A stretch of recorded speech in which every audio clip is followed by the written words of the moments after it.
Polícia em ação. Está entrando no ar o nosso quadro Polícia em Ação. As ações da polícia em benefício da população. Polícia em ação. E começamos o Polícia em Ação falando de uma tragédia que aconteceu, que foi o acidente em Praia Grande, lá no sul de Santa Catarina. Um balão pegou fogo, caiu e 8 pessoas acabaram perdendo a vida. Região lá que é conhecida pela prática do balonismo. A reportagem é da TV Sul de Araranguá, emissora também da rede de comunicação. Vamos acompanhar. Imagens feitas por moradores mostram o momento exato do acidente, quando a parte superior e a estrutura inferior se descolam. 21 pessoas tripulavam o balão, que partiu do parque de voos do município no início da manhã deste sábado e caiu em uma área rural. 8 pessoas morreram e 13 ficaram feridas. Segundo informações dos bombeiros militares de Santa Catarina, 4 pessoas morreram na queda durante o voo e outras 4 acabaram morrendo carbonizadas aqui no local, na comunidade de Cachoeira de Fátima, em Praia Grande. Elisete e José, moradores locais, contam que presenciaram a tragédia. Daí a gente saiu tudo para a rua e fomos ver o que era. Quando a gente viu aquelas pessoas tudo caindo de um lado assim, despencando para baixo, e o cesto daí se despregou-se ali no mato e caiu. Nunca vi coisa dessa aí. Eu vi coisa até no outro tipo, mas desse aí nunca vi. Tá louco. Gente pulando em cima do balão, bem triste, tá louco. Entre os passageiros do balão haviam moradores de Brusque, Joinville e outras cidades de Santa Catarina e estados vizinhos. Os feridos foram atendidos pelo SAMU e encaminhados para o Hospital de Praia Grande. Conforme o último boletim médico divulgado pela unidade, todos em estado estável, com alguns pacientes já liberados. Uma das pessoas que escaparam com vida da ocorrência foi o piloto e instrutor do voo, que foi ouvido pela polícia. Clóvis Rogério, advogado de defesa do piloto, conta que o cliente não soube informar a origem do incêndio que causou o acidente. O Elvis, que era o piloto do balão, ele contou a versão real, que acabou começando um incêndio dentro do balão. Ainda a gente não sabe as causas, tentou de todas as maneiras, ele chegou a pousar o balão, o balão estava no ar e no momento que ele pousou, algumas pessoas pularam, também por pedido dele, algumas não conseguiram e infelizmente aconteceu essa fatalidade. Polícia em ação. Vamos agora ao segundo caso do Polícia em Ação, falando de golpes, né? Isso pela internet. 40% dos brasileiros já foram vítimas desse tipo de fraude, que é por internet ou através do telefone. E, inclusive, os dados fazem parte de um levantamento semestral da TransUnion, uma empresa que promove a confiança no comércio. Entre os entrevistados, 10% disseram que já chegaram a cair neste tipo de golpes. A perda média é em torno de R$ 6.300. Os golpes mais comuns que hoje acontecem são aqueles onde uma pessoa telefona para a vítima e se apresenta como sendo uma empresa legítima e com isso tenta confirmar ou obter dados de algumas informações que ela coletou.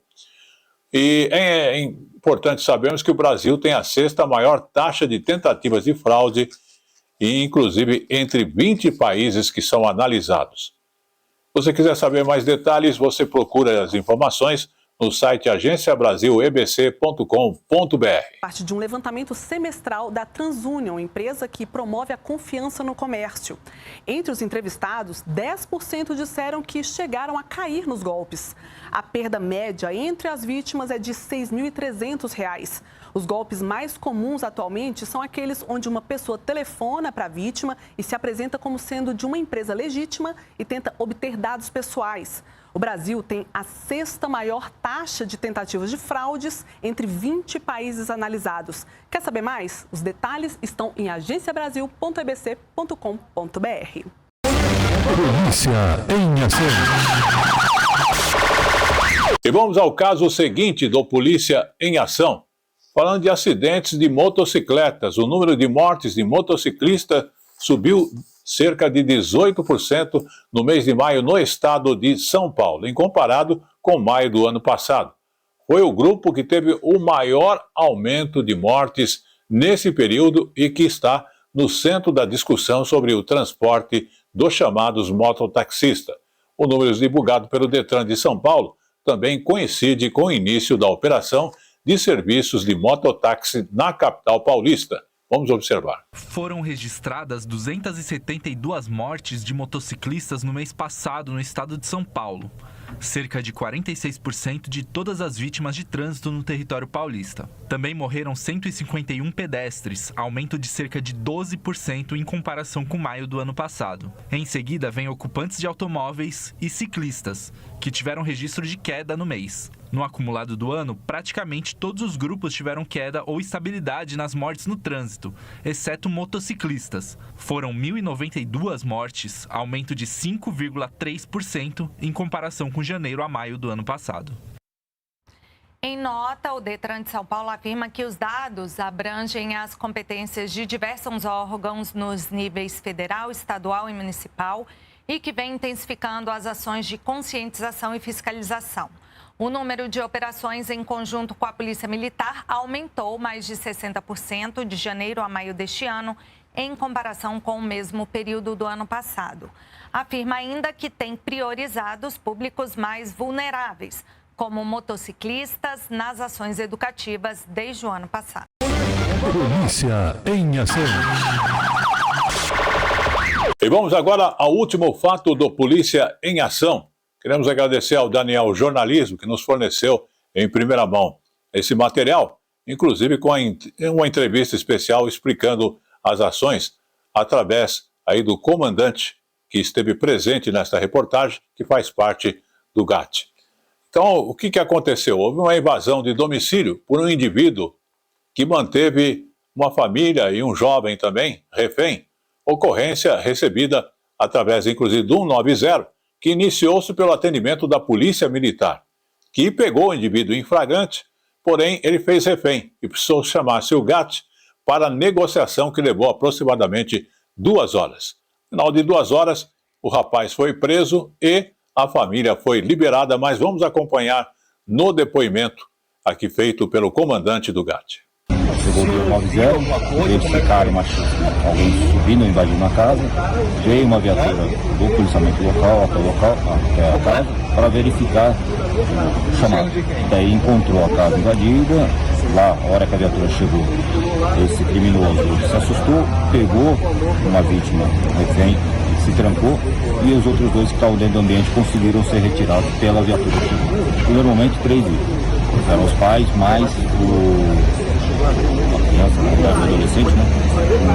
Um transtorno do espectro autista, adolescente de 19 anos. Rouba residência. Não tinha nada de foco com as pessoas, efetivamente, que estavam lá dentro, não tinha nenhum contato, nenhum vínculo com eles. Era efetivamente rouba residência. Ele deixou muito claro pra gente que era agressivo. Então ele aumentava o nível de estresse dele a todo momento.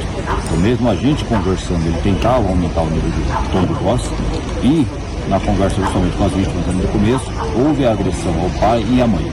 Na gíria, esculachar a mãe ali durante a invasão. A decisão total, desde a primeira intervenção, ao final cerca de 2 horas e meia de ação. A exigência dele, na realidade, ele queria garantir a vida dele, vida e integridade. Já sabendo que ele tinha agredido uma mulher e tudo mais, ele queria garantir a integridade dele. Então ele queria que fosse filmado, que tivesse familiares que pudesse comprovar que ele estaria bem. Então a gente conseguiu demonstrar para ele que a gente não iria fazer nada contra a integridade dele.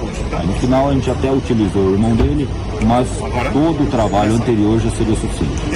Ele tem passagem. Em conversa com ele a gente conseguiu descobrir que ele tem passagem pela Fundação Casa, antiga FEBEM.